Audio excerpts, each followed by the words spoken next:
देखो यार, अगर तुम लोग आइकॉन स्टिंग के फैन हो तो ये वीडियो तुम्हारे लिए होने वाली है, क्योंकि एईडब्ल्यू से स्टिंग के रिटायर होने के बाद स्टिंग को एईडब्ल्यू के अंदर दोबारा देखा गया ही। कोडी रोड्स के नेफ्यू वायट और वेन रोड्स ने एईडब्ल्यू के ऊपर उनका डेब्यू कर दिया है। एईडब्ल्यू में ब्रायन डेनियल्सन के कॉन्ट्रैक्ट को लेकर लेटेस्ट अपडेट सामने आ चुकी है। एईडब्ल्यू के रसल ड्रीम के टिकट सेल को लेकर लेटेस्ट नंबर सामने आ चुके हैं। तो गाइज वहीं बॉबी लेस्ली के कॉन्ट्रैक्ट एक्सपायर होने के बाद बॉबी लेस्ली का फ्यूचर भी कंफर्म हो चुका है। तो गाइस चलिए बिना किसी देरी के शुरू करते हैं इस वीडियो को। और सबसे पहले बात करेंगे दी आइकॉन स्टिंग की। गाइस यहाँ पर ये बात तो हम सभी लोगों को मालूम है, एईडब्ल्यू के इस साल के पहले पेपर व्यू एईडब्ल्यू रिवोल्यूशन 2024 पर स्टिंग ने उनका रिटायरमेंट लिया। और स्टिंग के रिटायर होने के बाद वो यहाँ पर अब रेसलिंग से दूर उनके घर पर आराम कर रहे गए। और जब से स्टिंग यहाँ पर रिटायर हुए ही तब से वो यहाँ पर किसी भी बड़े रेसलिंग शो पर अपीयर नहीं हुए हैं। और स्टिंग के लगातार रिटायरमेंट के बाद गायब रहने के बाद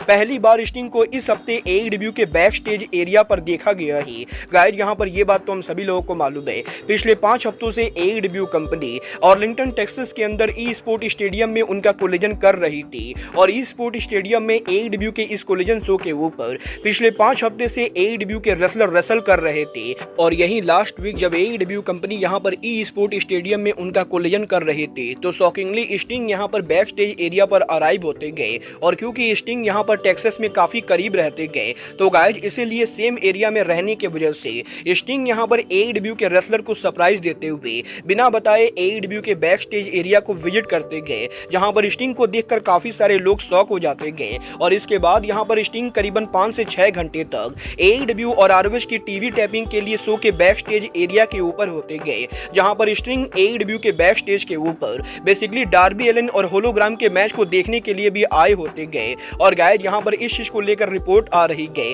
कि बैक स्टेज पर हर कोई स्टिंग को देखकर काफी हैप्पी था। और गाइस यहाँ पर स्टिंग के रिटायर होने के बाद भी वो अब भी यहाँ पर एईडब्ल्यू कंपनी के कॉन्ट्रैक्ट के अंदर रहे। और एईडब्ल्यू कंपनी के अंदर स्टिंग यहाँ पर इंटरनली अब भी एईडब्ल्यू के रोस्टर का हिस्सा है। और जैसा कि हम सभी लोगों को मालूम है, टोनी खान ने ये पहले ही कहा था कि स्टिंग के रिटायर होने के बाद भी टोनी खान स्टिंग को हमेशा एईडब्ल्यू पर रखने वाले गए। और एईडब्ल्यू कंपनी में स्टिंग के मर्चेंडाइज सेल वगैरह से एईडब्ल्यू कंपनी जो भी मनी कमाएगी उसमें यहाँ पर स्टिंग को शेयर मिलने वाला है। वह देखना बहुत ही दिलचस्प होने वाला है कि स्टिंग यहाँ पर दोबारा एईडब्ल्यू के ऑन स्क्रीन पर दोबारा कभी अपीयर होते हैं या नहीं। बट गाइज जहाँ तक बात रही ई स्पोर्ट स्टेडियम में एईडब्ल्यू के शो की, तो गाइज इस हफ्ते ई स्पोर्ट स्टेडियम में एईडब्ल्यू के लास्ट कोलिजन के बाद एईडब्ल्यू कंपनी आरओएच का टीवी टैपिंग करती गए। और आरओएच के टीवी टैपिंग के ऊपर एईडब्ल्यू के अंदर एक बड़ा डेब्यू हो चुका है, जहां पर यह डेब्यू और किसी का ना होकर बल्कि कोडी रोड्स और डस्टिन रोड्स के बहन के बेटे वायट और वेन रोड्स का हुआ है। और जैसा कि मैं आपको ऑलरेडी बता चुका हूं,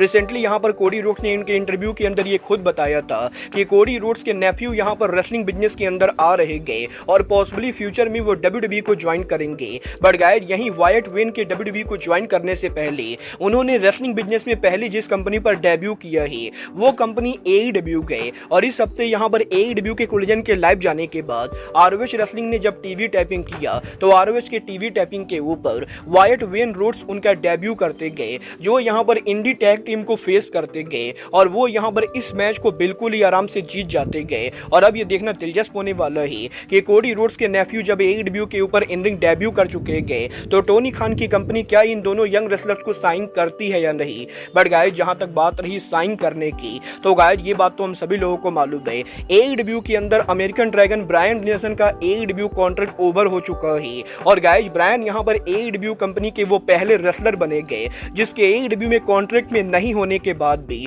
वो एईडब्ल्यू के वर्ल्ड टाइटल के लिए चैलेंज कर रहे गए। और वेम्बले स्टेडियम में अपकमिंग टाइटल मैच से पहले फाइटफुल की तरफ से ब्रायन के कॉन्ट्रैक्ट को लेकर लेटेस्ट अपडेट आ रही गए, जहां पर फाइटफुल ने यह कंफर्म कर दिया है कि ब्रायन के ओरिजिनल कॉन्ट्रैक्ट के एक्सपायर होने के बाद अभी तक ब्रायन ने एईडब्ल्यू में कोई भी नया कॉन्ट्रैक्ट साइन नहीं किया है। और एईडब्ल्यू के अंदर बेसिकली करंटली टोनी खान और ब्रायन के बीच में ये एग्रीमेंट हुई है कि ब्रायन यहां पर पहले एईडब्ल्यू के ऑल इन पेपर व्यू पर उनके कमिटमेंट को पूरा करेंगे। और इसके बाद टोनी खान और एईडब्ल्यू कंपनी ये देखेगी कि ब्रायन के साथ अब आगे क्या करना है। और गाइस यहां पर टोनी खान को इस चीज का पूरा भरोसा है कि वो यहां पर अगर ब्रायन को कॉन्ट्रैक्ट में साइन नहीं भी करते गए तब भी यहां पर ब्रायन एईडब्ल्यू को छोड़कर कहीं भी कॉन्ट्रैक्ट नेगोशिएशन नहीं करेंगे। और गाइस टोनी खान को ये बढ़िया से मालूम है कि ब्रायन यहां पर एईडब्ल्यू कंपनी के साथ पूरी तरह से लॉयल है और इसीलिए ब्रायन के कॉन्ट्रैक्ट के एक्सपायर होने के बाद भी टोनी खान ब्रायन को ऑल इन के ऊपर पेपर व्यू के ऊपर मेन इवेंट टाइटल मैच दे रहे गए। और बेसिकली फाइटफुल का ये कहना है कि हर किसी को ये बढ़िया से मालूम है कि ब्रायन एईडब्ल्यू को छोड़कर कहीं भी नहीं जाने वाले गए और इसीलिए एईडब्ल्यू में ब्रायन के कॉन्ट्रैक्ट को लेकर करंटली यहां पर कोई भी तेजी नहीं गए और एईडब्ल्यू कंपनी आगे चलकर ब्रायन को न्यू कॉन्ट्रैक्ट में साइन करेगी। मतलब ये तो आने वाला टाइम बताएगा कि एईडब्ल्यू के अंदर ब्रायन डेनियल्सन के न्यू कॉन्ट्रैक्ट के अंदर ब्रायन डेनियल्सन पार्ट टाइम रेसलर के तौर पर कितने मैचेज रेसल करते गए। बट गाइस जहां तक बात रही ऑल इन की, तो गाइस यहीं एईडब्ल्यू के ऑल इन पेपर व्यू के ऊपर लेजेंडरी कमेंटेटर जिम रॉस के अपीयर होने को लेकर जिम रॉस ने काफी बड़ा खुलासा कर दिया है। जहां पर जिम रॉस ने यह कंफर्म कर दिया है कि वैसे तो उनकी हेल्थ कंडीशन करंटली बढ़िया नहीं चल रही गए, बट वो यहां पर डेफिनेटली ब्रायन डेनियल्सन के करियर के आखिरी बड़े मैच को कमेंट्री टेबल पर बैठकर कमेंट्री करना चाहेंगे और वो यहां पर एईडब्ल्यू के ऑल इन के मेन इवेंट के ऊपर सौरभ और ब्रायन के मैच के लिए कमेंट्री करने वाले गए। और एईडब्ल्यू के करंट प्लान के हिसाब से एईडब्ल्यू के इस साल के ऑल इन पेपर व्यू के ऊपर भी हमें यहां पर लेजेंडरी कमेंटेटर जिम रॉस देखने को मिलेंगे। बल देखना बहुत ही दिलचस्प होने वाला है कि एईडब्ल्यू के ऑल इन के ऊपर एईडब्ल्यू कंपनी इस साल क्या कुछ बड़ी चीजें करती गए। बट गाइस चलिए फिलहाल आगे बढ़ते और बात करते हैं एईडब्ल्यू के upcoming pay per view AEW wrestle dream की। वेल गाइस ये बात तो मैं आपको ऑलरेडी बता चुका हूँ, एईडब्ल्यू कंपनी इस साल ऑल इन और ऑल आउट के बाद रेसल ड्रीम पेपर व्यू करने वाले गए और यहीं एईडब्ल्यू के रेसल ड्रीम पेपर व्यू को लेकर अब यहां पर एईडब्ल्यू के लेटेस्ट टिकट सेल नंबर सामने आ चुके गए। गाइस यहां पर एईडब्ल्यू के इस साल का wrestle dream pay per view Bryan Danielson के होम टाउन वाशिंगटन के अंदर होगा, जहां पर एईडब्ल्यू कंपनी पहली बार टाकोमा डोम के अंदर उनका कोई शो होल्ड करने वाले गए। और टाकोमा डोम में एईडब्ल्यू के रेसल ड्रीम की करंट कैपेसिटी एईडब्ल्यू कंपनी ने करीबन 6072 के बराबर रखी गए, जहां पर 6072 टिकट में से एईडब्ल्यू कंपनी ने करीबन 4450 टिकट सोल्ड आउट कर दिए हैं। बट अब भी यहां पर एईडब्ल्यू के रेसल ड्रीम पेपर व्यू के ऊपर एईडब्ल्यू को करीबन 1600 टिकट सोल्ड आउट करना बाकी गए,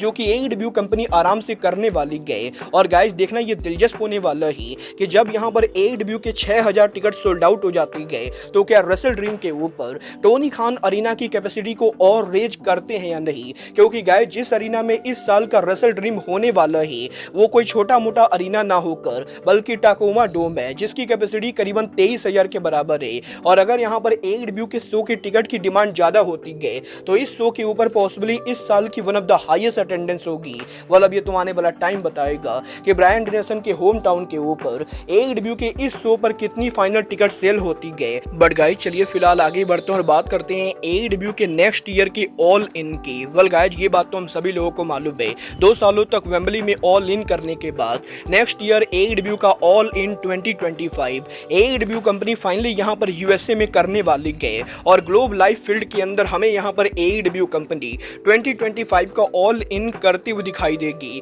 और यहीं एईडब्ल्यू के ऑल इन पेपर व्यू को लेकर इस हफ्ते एईडब्ल्यू के ऑफिशियल प्रेस कॉन्फ्रेंस और अनाउंसमेंट के बाद अब एईडब्ल्यू के अंदर इंटरनली एईडब्ल्यू के मैनेजमेंट काफी हैप्पी गए। और जिस तरीके से सोशल मीडिया के ऊपर एईडब्ल्यू के यूएसए में स्टेडियम शो को अनाउंस करने के बाद सोशल मीडिया पर एईडब्ल्यू कंपनी को रिस्पांस मिला है, उस चीज को लेकर एईडब्ल्यू का रोस्टर काफी हैप्पी गए। क्योंकि गाइज एईडब्ल्यू के यहां पर ग्लोब लाइव फील्ड स्टेडियम में प्रेस कॉन्फ्रेंस के बाद एईडब्ल्यू के इस प्रेस कॉन्फ्रेंस को लेकर सोशल मीडिया पर काफी बज हुई और यूएसए के some of the biggest media network Fox News 24 news सहित काफी सारे बड़े न्यूज चैनल के द्वारा भी एईडब्ल्यू कंपनी के स्टेडियम शो को लेकर ऑलरेडी कवरेज चल रही गए। और ओवरऑल एईडब्ल्यू के यूएसए में ऑल इन के अनाउंसमेंट के बाद एईडब्ल्यू कंपनी को जो रिएक्शन मिला है उससे यहां पर एईडब्ल्यू के बैक स्टेज पर हर कोई काफी हैप्पी गए। मतलब ये तो आने वाला टाइम बताएगा कि इनिशियली यहां पर इस शो के काफी बज होने के बाद एईडब्ल्यू कंपनी टेक्सास में इस शो को सोल्ड आउट कर पाती है या नहीं। बट गाइज चलिए फिलहाल बात करते हैं डब्ल्यूडब्ल्यूई के farmer superstar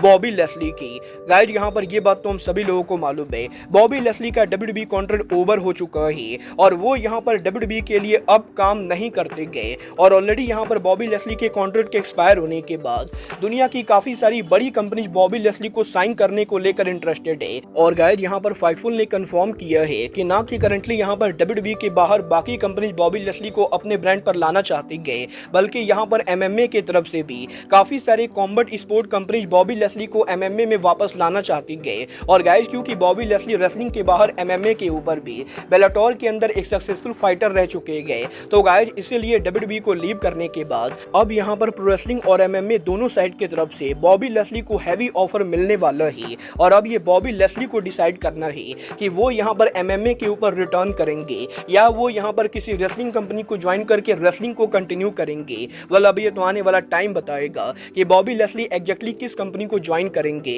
but guys Fightful ने ये भी कंफर्म किया है कि WWE कंपनी और बॉबी लेस्ली के बीच में किसी तरह का कोई भी इंटरनल हीट नहीं गए और यहाँ पर हो सकता है फ्यूचर के अंदर WWE के अंदर बॉबी लेस्ली अगर उनका रिटर्न करने का मन बनाते गए तो बॉबी लेस्ली WWE के ऊपर भी रिटर्न कर सकते गए और WWE कंपनी बॉबी लेस्ली को दोबारा लेने के लिए पूरी तरह से ओपन है। वेल गाइस देखना दिलचस्प होने वाला है कि बॉबी लेस्ली आखिर आगे क्या करते गए, क्योंकि गाइस यहाँ पर बॉबी लेस्ली के ऑफिशियली कंपनी को लीव करने के बाद भी वो WWE के बाहर अब भी WWE को रिप्रेजेंट कर रहे गए और इवन कल यहाँ पर ABC नेटवर्क के ऊपर फैमिली फ्यूड शो के ऊपर बॉबी लेस्ली WWE के मेल डिवीजन को रिप्रेजेंट करेंगे, जहां पर Bobby Lashley, street profit, Austin theory और LA नाइट, WWE की वुमेन डिवीजन मिया इम, जेड कारगिल, बियांका बिलेर, जेलिना वेगा और सोनिया देविल को मेन वर्सेज फीमेल फ्यूड के अंदर फेस करने वाले गए। और ये देखना दिलचस्प होने वाला है कि लेस्ली के कॉन्ट्रैक्ट के एक्सपायर होने के बाद भी वो अभी जब WWE के बाहर दूसरे शोज पर WWE के रेसलर के तौर पर फीचर हो रहे गए,